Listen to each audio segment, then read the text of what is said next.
അനൂപ് പെട്ടെന്ന് താങ്കൾക്ക് എന്തെങ്കിലും പറയാനുണ്ടെങ്കിൽ കൺക്ലൂഡിംഗ് സ്റ്റേറ്റ്മെന്റ്സ് അവസാനിപ്പിക്കാം. അല്ല ഇവിടെ ശ്രീ പത്മനാഭൻ അഴിമതിയെ കുറിച്ച് കോൺഗ്രസിന് സാരോപദേശം കൊടുക്കുകയാണല്ലോ. അഴിമതി ഇല്ലാത്തൊരു പാർട്ടിയാണല്ലോ അദ്ദേഹത്തിൻ്റെത്. തീവ്ര ദേശീയതയുടെ പേര് പറഞ്ഞ് കാർഗിലിലെ ശവപ്പെട്ടി പോലും കട്ടുമുടിച്ച അഴിമതി നടത്തിയ ആളുകളാ. ധീരദേശാഭിമാനികളുടെ ശവത്തിന് വരെ വില പറഞ്ഞ സർക്കാർ. പിന്നെ ഒരു കാര്യം അല്ല ഞാൻ പറയട്ടെ നിങ്ങളെ അല്ല ഞാൻ പറയാം. താങ്കൾ പറഞ്ഞപ്പോ അതെ ഞാൻ പറയാതെ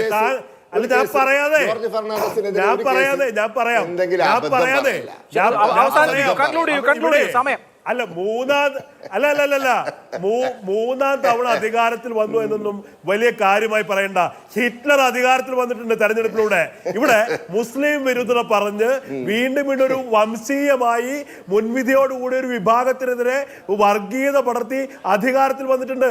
ഇത് ഹിറ്റ്ലർ വന്നിട്ടുണ്ട്, അതിന് മുസോളിനി ഇവിടെ അധികാരത്തിൽ വന്നിട്ടുണ്ട്. ഇതൊക്കെ തിരിച്ചു വരും. ചരിത്രത്തിൽ ഇത്തരം ആളുകൾ, ഹിറ്റ്ലർ അവസാനം ആത്മഹത്യ ചെയ്യേണ്ടി വന്നു. മോദിക്ക് ആ അവസ്ഥ ഉണ്ടാകാതിരിക്കട്ടെ എന്ന് മാത്രമാണ് ഞാൻ പറയുന്നത്. ഇവിടെ ഒരു ജനവിഭാഗത്തിനെതിരെ വർഗീയത പറഞ്ഞ് വെറുപ്പ് പടർത്തിക്കൊണ്ട് മുന്നോട്ട് പോകുന്ന ആളുകൾക്കുണ്ടായ ചരിത്രത്തിലുണ്ടായ ഗതിയുണ്ട്.